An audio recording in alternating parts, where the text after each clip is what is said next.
Do you need a rock-solid recipe for your next brew day? Why take chances? Head over to the American Homebrewers Association's website and search their collection of tried and true recipes, including National Homebrew Competition winners and commercial clones. Find them all at homebrewersassociation.org. That's homebrewersassociation.org.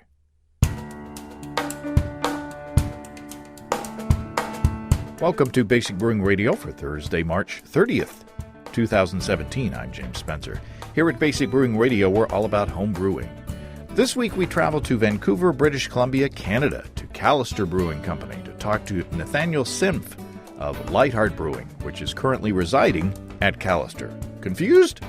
We'll let Nathaniel explain his collaborative brewing relationship. If you're new to home brewing and would like to get into the hobby for the first time, check out our website, basicbrewing.com, where you can find archives of our audio and video podcasts and our DVDs to walk you through basic and more advanced brewing techniques. And if you buy any of our DVD combos, you get a free Basic Brewing bottle opener. And don't forget to get a copy of our Brewer's Logbook. You can use it to log and track up to 50 batches of beer. You can follow me on Twitter. My username is Basic Brewing, all one word. We have a Basic Brewing Radio and Basic Brewing video page on Facebook at facebook.com/basicbrewing. Thanks again to everybody clicking on the Amazon.com associate link on our basicbrewing.com site. Whenever you think of Amazon shopping, think of us first and click on our associate link on basicbrewing.com on the right-hand side of the page there. It won't cost you any extra, and you'll be helping us to bring you the show. We greatly, greatly appreciate your support. We also have associate links for our Brew Your Own magazine and the American Homebrewers Association on our site as well. You can find our Basic Brewing iPhone app on iTunes, our Android app at Amazon.com. We have a Windows Phone app. We're on the BlackBerry Podcast Directory. We're on the Stitcher app. We're on Google Play Music. We're on iHeartRadio, their app as well. And if you want to put a tip in our tip jar, some coinage in our virtual guitar case, you can go to basicbrewing.com/support. And thanks to Buddy who's done so already. My family and I had a great time on spring break this past week in British Columbia. It was our first trip to Canada, and I have a strong suspicion it won't be our last. We spent a few days in Victoria, where the weather was very accommodating. We went whale watching in the bay and saw lots of orcas and hiking in a provincial park. We even saw a fjord. And, of course, I made a joke that I was pining for such waterway.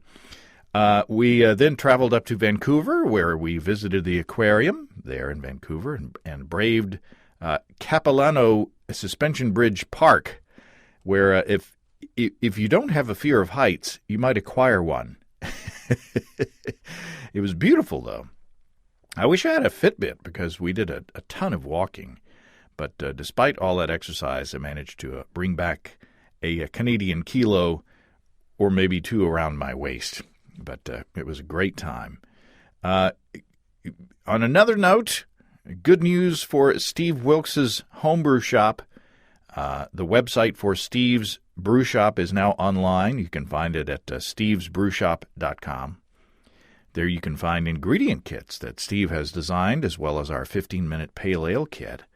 Very excited for Steve.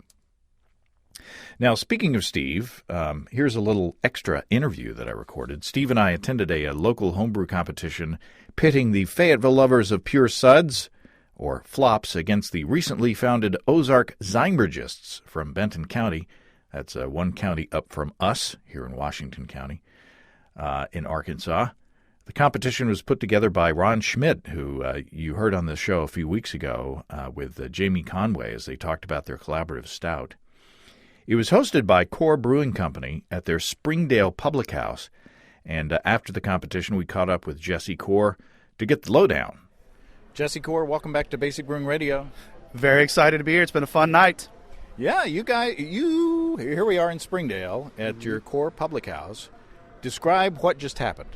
We just had our first homebrew competition against North versus South. So the Oz group versus Flops, and myself and a couple other judges judged a lot of some really fantastic beers, primarily Irish styles, from your Irish ale to your Irish dry stout to your Irish export, and they were all wonderful beers. It's very cool to see the type of talent we have in Northwest Arkansas on this brewing side. Yeah, I tasted some of the, not all of the beers in the competition. I was too busy talking. Right on. Part of the dangers of the profession, too much talking, not enough drinking. That's right. But I liked everything that I tried. And so, what was the focus of the competition? You got the Benton County, you got the Ozark Zymergis, right, and the flops, right. The old standby flops from Fayetteville, Washington County. What was the focus of the competition? What were the goals of the competition? Well, the goal is to have fun. I mean, I'm a home brewer. The other two judges were home brewers, and we went. Even though we went to professional ranks, we're still just home brewers, and we wanted to just continue to bring awareness to this super cool craft of home brewing. And it's a healthy competition between these two clubs, and our very own brewer Ron, he put it together. And it was a great success. I mean, we as home brewers just want to get better and make better and better beer and learn new and fun techniques and at the same time get some recognition for some really good brews. So we're going to continue to expand this program to go more statewide. And ultimately, what's the ultimate goal of this? Who's the best home brewer in the state? Ooh. So what was the prize? What's the bragging rights of the competition this evening? Well, there's two awards. One was the Judges Award, BJCP Guidelines, and the winner of that, that particular club, we're going to go to our brewery, and they're going to brew a batch of their choice, which we're going to feature in our pubs, and provide 10% of the proceeds to go back to the home brew club. So that way we can continue to, we need toys as home brewers, and if we can get some fun new toys that help us become, or grain, or whatever you guys need, that was the goal. There was also a People's Choice winner, and they won a really nice little mini keg that was engraved with the award, and so that was well received too. So fun night, just a lot of great people. So our friend Jamie, previously heard on this podcast for his 007, which was a blood orange beer, which I tasted, and it was delicious. He won the little keg, but which is the club who reigns supreme? Well, I will say first that we did not the judges and I, we did not have one bad beer. They were all very, very good, but Flops pulled it out. Flops pulled it out. In fact, they swept the three categories, so props to them. I know the Ozark Zymergis, they're gonna regroup and go back, and I'm sure they're gonna be ready for another crack at it. So this was just healthy competition. So Flops had a big night, and Jamie's Blood Orange is just that dude's a fine brewer. I gotta say, Jesse, this is the closest I've ever been to being a sports reporter. So, well, this sounds like a sports interview. This sounds like post game. Yeah, I may have a little bit of a buzz, but I'm a professional, so I can keep it together. But yeah. This is like post game sideline, running off the field kind of a chat. Well, it's not like Flops is driving around like an old Warriors movie, clinking bottles together. They were really supportive of each other, and it's just really cool. So we've already been people reaching out to us from the Fort Smith Club and the Central Arkansas Club and the Jonesboro Club, the Hot Springs Club. So we're going to continue to ultimately get to who's the best club this year in Arkansas, and ultimately who's the best home brewer in the state of Arkansas. Woo! Awesome. Thanks, Jesse. My pleasure. Thanks for coming out. Congratulations to Jamie Conway on that tasty blood orange beer, and congratulations to Flops for the win. That's the first time I've been to that Core Public House, and it was very cool. Core has several public houses across Arkansas, taking their brand outreach straight to the people, so to speak. There is double good news from our sponsors, Desiree and Dave from High Gravity in Tulsa. First of all, if all goes as planned, by the time you hear this, High Gravity will be in their new location at 6808 South Memorial, just north of Sun and Ski Sports. And it's fairly close to their old location, which is going to be demolished. I haven't been there in person yet, but I've seen photos of the new place and videos as well, and it looks great. And as I understand it, they're still working out permitting and such to brew on premise, and sell beer in their tap room, but that will be exciting when that rolls out as well. The second part of the good news is that High Gravity exceeded their goal on GoFundMe.com to help with the moving costs and setup at the new space. Congratulations to them, and those who contributed will be taking advantage of the rewards that Desiree and Dave set up.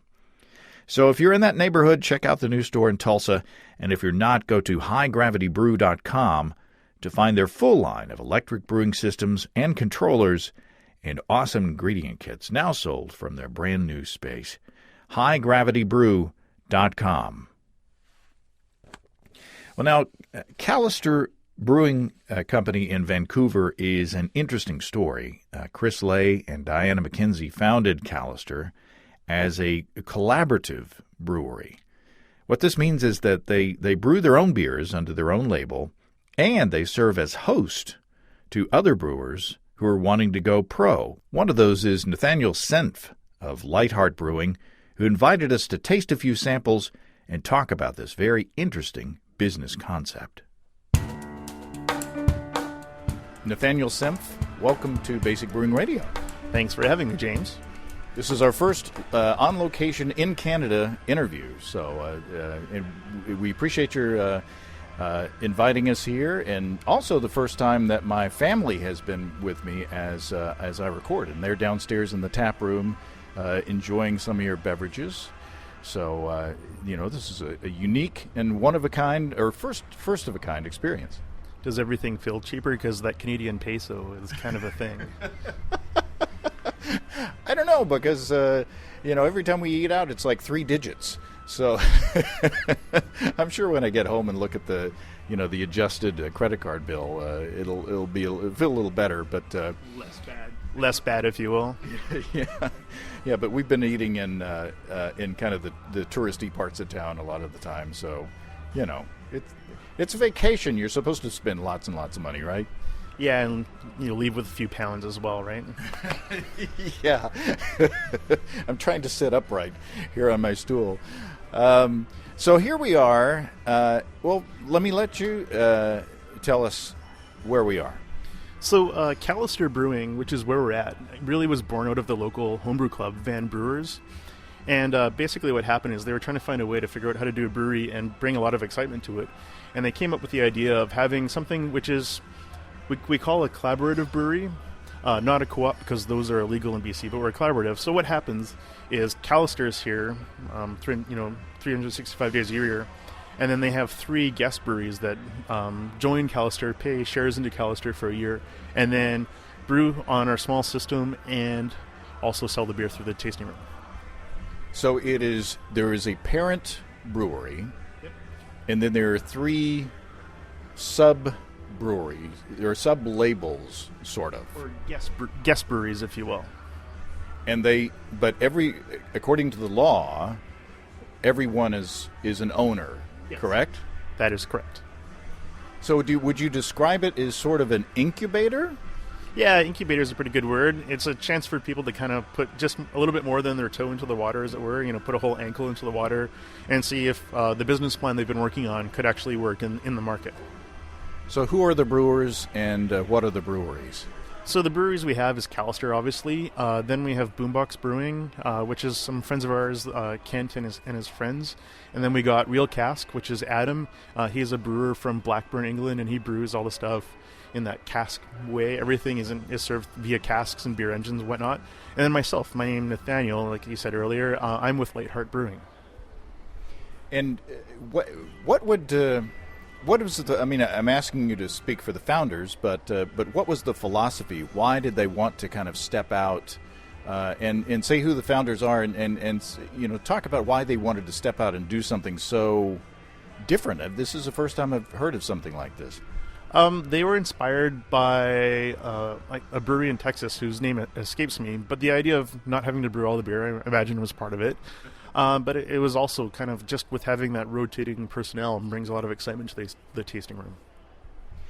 And with different personalities come different brewing styles, and you're all sharing the same system, which I want to talk about. So you got to think that it would generate a lot of interest because something new has got to be on tap all the time. Yeah, it's sometimes the biggest complaint that customers have is when they find a beer they like, once it's gone, the brewers don't tend to brew it again because we're just trying to try different recipes and kind of feel our feet, as it were.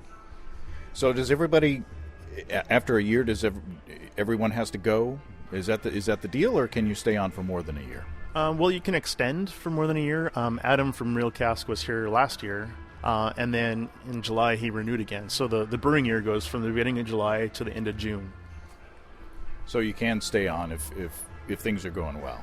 Yeah, if you're that crazy. So has anybody graduated so far to being a full-time standalone brewery? Yeah, so there was a local brewery called Superflux. They were called Machine here, but then they realized they had some trademark issues. So now they're rebranded themselves as Superflux, and they brew some really fantastic IPAs. And they're doing a bit of gypsy brewing right now, and trying to find a location to call their own. Cool. So that we've got a flight of 4 here in front of us. Yes. And should we start here with this side? Yeah, so this is the bitter from Real Cask. Adam brewed it. It's just a classic bitter. Got all that classic bitter. Cheers. That classic bitter style and color and aroma. I really like it. It's actually the beer that I'm most likely to have after a shift once I've tasted through my beers. It's delicious. It's slightly fruity, I would say, but I would say that's appropriate. You get some of the caramel from the malt, I would say. It's lightly carbonated, as you would expect a cask ale to be. It's delicious. Do you know what goes into this beer? So Adam tends to use a lot of Maris Otter, a little bit of British Crystal, and then invert syrup. Oh, okay. So a little bit. Do you know? I'm asking you all these questions for other people, but do you know what kind of percentages for the syrup? I'm kind of guessing on this one, but knowing Adam, I would suspect that it's probably about like 10% syrup, 10 to 15% syrup. Again, don't quote me. I'm guessing on this one. Well, it's very nice. It's very drinkable. Is kind of a crutch word, but it is very drinkable. Don't you mean quaffable? Okay. I like that word better. See, I'm learning across the border, and I'm learning things. So how does it? Or first of all, let's talk about the mechanics. What is the system that you guys are sharing? So we have a 4-barrel stout tanks system from Portland. And so it's a 3-vessel system: hot liquor tank, mash tun, boil kettle, and then we all have a fermenter assigned to us. So the beer gets packaged in kegs, obviously, after that? Yes, kegs, and in Adam's case, casks. So how many batches can you go through in a year? How many different beers can you, as a brewer, put on tap? James, how long does it take for your beer to ferment? Well, it depends. That's the answer. In a typical year, in your beer style, in your brewing style, in your styles of beers that you brew, how many beers can you expect to go through? Typically, I will go through about 2 batches a month. So if you do the math, that's 24. During the crazy season, which is basically every month other than January, we keep on running out of beer. So there's a few extra fermenters that we'll throw things in. We'll do things in barrels. We'll do all sorts of kind of crazy stuff to try and crank out as much beer as possible without sacrificing quality. And what's it like?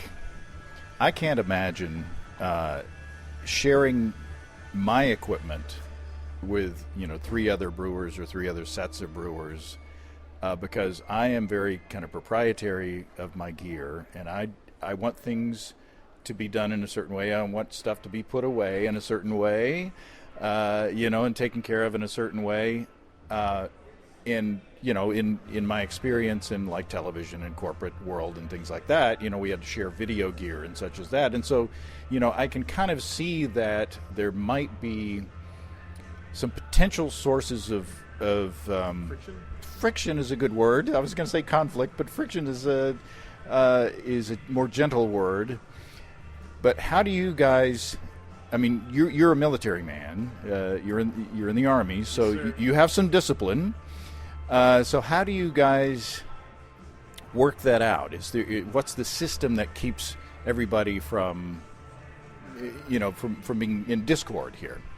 We do a bunch of things. I mean, the first thing I would say is it's a lot like having roommates, and 95% of the time you get along, and every once in a while you have to have some communication to work through the friction, as I said. So we use a lot of online tools. We have a Facebook chat going at all times, and we're constantly sending stuff back and forth. We have a Google Calendar to schedule things out, and we use a few things like that. I mean, with the guys we have here, for the most part, we're all very communicative, and we all help each other out. Like just the other day, Adam from Real Crask was trying to brew a batch of beer, and it wasn't working, so he reached out to us. And me, being in the other Vancouver, Washington, for the Pacific Northwest Homebrew Convention, was on the floor sending him messages with suggestions on things he could do to make the boil kettle finally turn on. And you're brewing electric. Yeah.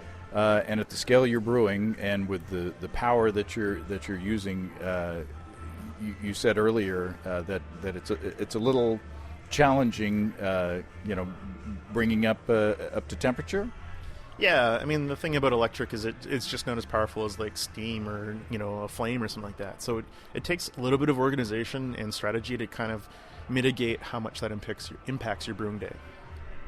Of course, I have to say, on my system, in my scale, it works pretty good. But but I'm not trying to brew four barrels. Yeah, I mean, the hot liquor tank, from when you turn it on, if you put just cold water in there, from when you turn that on till when it's ready for mash temperatures, is somewhere between an hour and 45 minutes and 2 hours. So that's more scheduling and more planning. Well, I tend to brew with a plan. Like, we'll talk a little bit later about my homebrew, how I homebrew, but I'm all about like having a plan. I'm a systems guy. I stand back and think about how can I be more efficient, not just with ingredients, not just with flavor, but also labor and time. Oh yeah, that brings it up another issue or another topic that you brought up earlier in an email. Shall we move on to the second sample? What do we got? So this is my brain grenade. It's it's a quasi East Coast meets West Coast IPA. I love the fruitiness of East Coast IPAs, but I prefer the hoppiness of West Coast. So this is kind of me trying to straddle the line between the two styles. You'll notice it's clear, which is also a thing. I'm going to stay on the fence there. I like them all. I'm not saying that I hate cloudy IPAs. I think some of them are delicious. I just, with this one, chose not to be cloudy. Wow. The hop character in that is very upfront. And there's lots of fruit, but there's lots of pine in there as well. The citrusy things come through. The aroma is great. The flavor is wonderful. The bitterness is well balanced. You've got to talk about your hopping strategy. So, to reference your previous podcast interview, I don't really put a whole lot in the boil. A lot of it happens as the boil starts, and a lot of it happens at the finish. So in this one, I threw in a little bit of Amarillo and Mosaic for bittering, just because I kind of like what that does for bittering. And I did put a little bit in first wort as well, but that was more to minimize the chances of boil over, because I tend to push how much wort I should be putting in that boil kettle. And so just by adding, like an ounce of hops, it really helps minimize the boil over for me. And then I threw a little bit of Mosaic in at 30 minutes for a bunch of reasons, just to add a little bit more bitterness and kind of change how the bitterness works. And then there's a ton of Citra and Equinaut at flameout. I cool the kettle down to 190, between 185 and 190, throw in most of the hops in this there, and then knock out into the fermenter, and then there's a double dry hop schedule. Wow, it's delicious. You're too kind. You're way too kind. No, you. It's good. I intend to get a growler of something, to go. And so far, this is my candidate. I could drink a lot of this. So talk about, you said, now what was it that you said? You are on the homebrew side of things. You like to brew efficiently, and you can brew a lot of beer, a lot of batches in a small amount of time. Talk about that. So, like I said before, I'm a systems guy. I like to think about my system. So I've spent a lot of time thinking about how I do things. I've spent a lot of time thinking about concurrent activity, and I've spent a lot of time just trying to figure out how I can have just enough organization that I can really enjoy the day. Because, sometimes a lack of organization makes for a not-so-fun brew day. So I've thought a lot about that. So at home right now, I have a double-batch 3-vessel system, 2 pots and a cooler. And so I've thought a lot about, okay, how do I set up the equipment? So on a typical brew day, the very first thing I do is get that pot onto the burner outside, onto my brew stand. And I get, I kind of rushed a little bit. I'm lucky that I just got a new hot water tank at home, so I actually use some of the water from the hot water tank to get things going. And then as soon as I get that burner going, I go back downstairs and grab my rim system, my pump in my little rim system, to kind of help bring my sparge water up to temperature as fast as possible. And then it's kind of more of a concurrent activity thing. As soon as I mash in, I've got a little keg a keg and carboy washer, and that's when I go through and make sure that my carboy is clean. And so I put it on the washer and get that going, and then measure out all my ingredients that I'm using that day. I'm kind of like a mise en place guy, which is just basically get all your ingredients measured in the order so that you can just turn your brain off a little bit and go left to right and worry about watching for that boil over or spills, not so much about frantically getting the rest of your ingredients measured. And I do that a lot on the big system as well. Get the hot liquor tank going as fast as possible, measure out my ingredients right away so that I can just go from left to right. And they're typically numbered. Typically I'll have the bags that I use numbered, and with not only I'll have it numbered, but also the minute editions, so that in case something happens, I'm not completely screwed. Yeah, I think it's the time to lean is time to clean theory works really well if you want your brew day to be efficient. Yeah, and then also having a carboy washer, so you just put the carboy on the thing, add some PBW, and turn on. And so it's that concurrent activity. I'm mashing, I'm measuring ingredients, and cleaning my carboy at the same time. The Army, we call that concurrent activity. So how much? What's your record? What's the fastest you've done the most amount of beer in a day? A couple years ago, my wife and I had our wedding, and because of some crazy Army stuff, I was a little bit late in brewing the beer, and so I actually managed to brew 3 double batches of beer in 8 hours. Wow, that's impressive. It was impressive. It wasn't necessarily the funnest of days. It was more like a marathon that day, but I did get the 3 batches out, and they all were delicious, I think. Well, there you go. Okay, beer number 3. What do we got here? We're switching gears. This is a dark one. So this is my Imperial Brown Porter with coffee. I call it Brain Boost because of the coffee. I'm calling it a mocha porter for style. And essentially what I did is it's Golden Promise, wheat, oats, brown malt, 2 kinds of chocolate malt, and a little bit of lactose just to kind of add some sweetness to kind of help it along. And then I did a technique called dry beaning. I actually went to my friend who's a coffee roaster in town on Granville Island. It's Origins Coffee, in case you want to know. And I started talking to him about coffee, and I asked him some questions, and he was like, well, why don't you just roast it yourself? And I was like, what? Yeah, I'll teach you how to roast some coffee, and you can roast the beans yourself. So these are Yemenese natural processed beans that I hand roasted in a little test roaster, and then I just dry beaned, or essentially put the whole bean into the fermenter. So not even cracking the bean. No, I was really trying to minimize that kind of green pepper, jalapeno pepper flavor you get through biotransformation with some coffees. And so part of the reason why we picked Yemenese beans is you can actually roast them a little bit more than normal, just to make sure the bean was completely cooked. And then by dry beaning, those 2 things was my strategy to minimize that spicy flavor I didn't want. Yeah, the last show I had a really tasty coffee beer with Casey Letillier. and he put dry beans into the. Well, he cracked them though, but he did a very, very coarse grind before he put them in there. But it was delicious as well. So when you roasted, did you actually roast them? What kind of roaster did you use? I don't remember the name of the roaster, but it was a little test roaster that he uses whenever he gets new beans in. He likes to do a test roast to kind of figure out the profile. It's a little propane-powered electric roaster. So the propane for the heat, electric for the fans and stuff like that. If you're a home brewer and you love coffee and you're not roasting your own beans, you need to figure out how to do that. And there are many different ways to do that. Whether you get it's as simple as a hot air popcorn popper, or I've seen videos online of like a hair dryer and a stainless steel dog bowl. There's all kinds of ways to roast your own beans, but it just adds another layer of fun in making your coffee beers and just making your coffee. Roasting your own beans is everything I love about beer. It's a lot of futzing around. It's very finicky. It's really painful. It's a lot of hard work, but then you end up with this really amazing product at the end. A friend of mine who works for Northern Brewer, he's the master vintner guy, Tim Venegrift.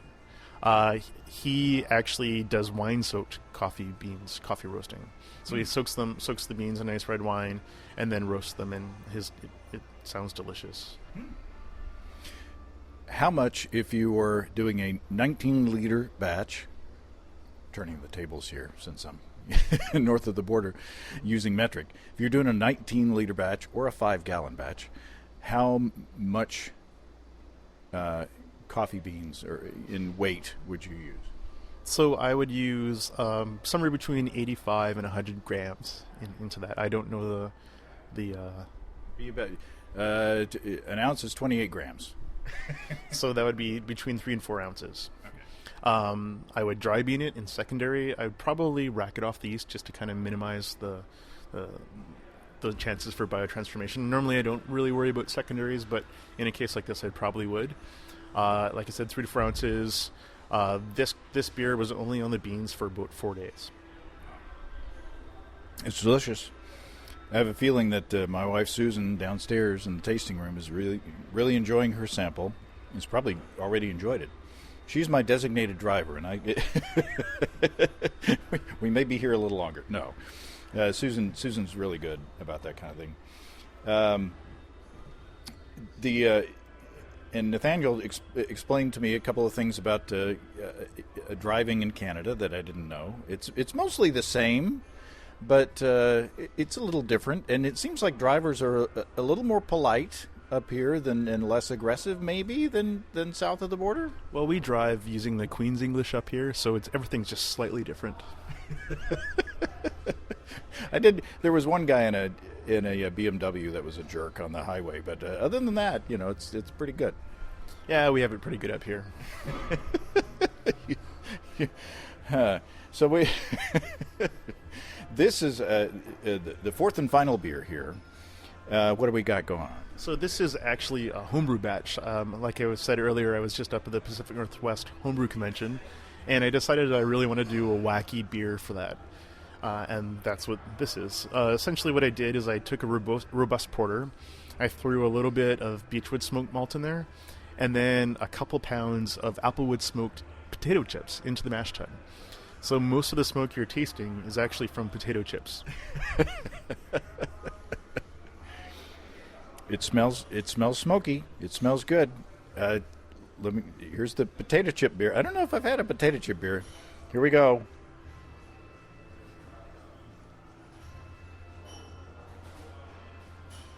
That's pretty good. I was expecting it to be. That's delicious.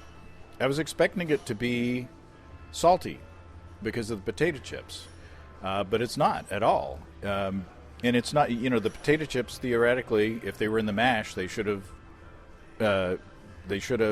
converted, right? So, it's delicious. Why? Thank you, kind sir. Yeah. So I like. For homebrew batches, I like playing with smoke a lot, but I really don't like a lot of smoke beers because they use peat, which is horrible in beer most of the time. There is one exception to that rule, but we can talk about later. But I find like they use peat, which is bad, or they use too much smoke. So what I tried to do with this one is build a little bit of complexity. So I picked a potato chip that I thought would be a good counterbalance to the beechwood and kind of just round it out a little bit. So I also picked the chip based on price because I'm cheap. And then also one that was low in sodium and low in fat. So the chip I used actually was they deep fry it, then they bake it, and then they smoke it. And so a lot of the saltiness perception is actually smoke from the actual smoking. Well, that's fun. And you at the conference, the Pacific Northwest Conference, you had the distinction of being bragged on by someone that we know. Yeah, so there was two people that I found bragging on this beer. One of them was a guy named Tasty McDowell. He gave me the Tasty Approved sticker. He put it right on our menu. And then I saw he actually came to our booth like 5 or 6 times. And he'd come talk to us, and he'd go away, and then get some friends and point them to our booth. And they'd come and try all our Canadian beers and mead. We had a mead as well. And then he'd go away, and he'd come back. And the next thing you know, he's there with Denny Kahn, who's also kind of like, this is a delicious beer. I want more. Yeah, it's great. I know what you mean about smoked beers being too much. And smoke, a little bit of smoke can go a long way, and until it's like you're kissing a fire log, or you're licking an ashtray.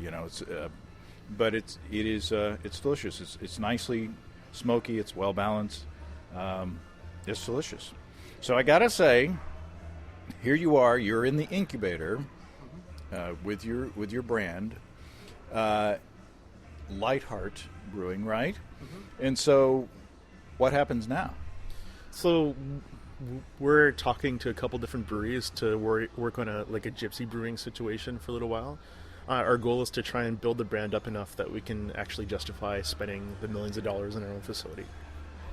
Wow!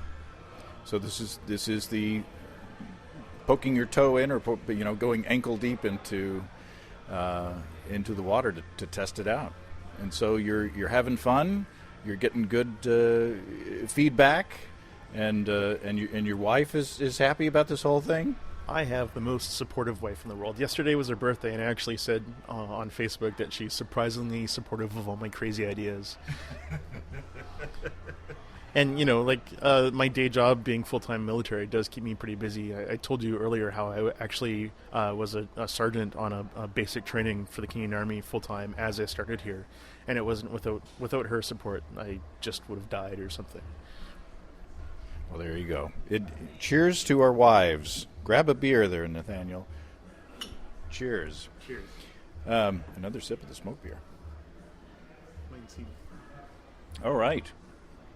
Well, I think that this is our one official stop, the one working stop on our vacation.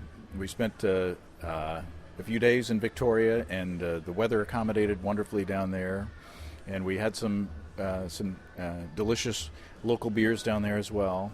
But I'm glad that you invited us up again, and I appreciate the time, and I appreciate the company. I appreciate the information, and best of luck on all your brewing endeavors in the future. Well, thank you, kind sir, and anyone that comes to Vancouver, we try to be pretty hospitable. Feel free to send up some messages or emails, and we'll do what we can to make sure that you have a fun time up here. All right. Thanks, Nathaniel. Hey, Nathaniel. Someone's cut off. Well, thanks again to Nathaniel. I did take a growler of his Brain Grenade IPA back to our room. And our son, Drew, who is 20 and of legal drinking age in British Columbia, really enjoyed the Brain Boost coffee beer. And my other son, Will, had a couple of pints of the Raspberry Earl Grey soft drink that Callister makes there as well. They do craft soft drinks. Boombox also had some very tasty hoppy beers there. Can't remember the names, unfortunately. What a great time. If you have brewing questions, show suggestions, or just want to say howdy, write to James at basicbrewing.com, or just fill out the contact form at basicbrewing.com. And please don't forget to tell us where you're from. Check out our support link where you can throw a couple of bucks into the tip jar by subscribing financially to our podcasts. Be sure to check out our DVDs, Extract Brewing and Partial Mashing, Stepping into All Grain, Low-Tech Lagering and Decoction Mashing, and Introduction to Wine Kits. You can find them all on our site. You get a free Basic Brewing bottle opener with any DVD combo, and you can check out our Basic Brewing shirts in the store as well. You can find our logbooks, where you can track and log up to 50 batches of beer. Check all that out at basicbrewingshop.com. Thanks to everybody who's continued to click on our Amazon.com link. We appreciate the support there. Our featured products this week that were purchased through the link are La Tourangelle Trio of Oils, Pecan, Pumpkin, and Walnut. And Now Foods Elderberry Liquid Concentrate, 8 ounce. Thanks again, everybody. And remember, I can't tell who bought what, so no worries there. Just click on the Amazon.com logo on our site the next time you feel like Amazon shopping. We greatly appreciate your support. And don't forget, you can also join the American Homebrewers Association and subscribe to Brew Your Own magazine through the associate links on basicbrewing.com. That's all until next time. Until then, thanks for listening, everybody. I'm James Spencer. Production help for Basic Brewing Radio and our website is provided by Kelly Dotson. Basic Brewing Radio is a production of Active Voicing. We'll talk to you next time, everybody. So long.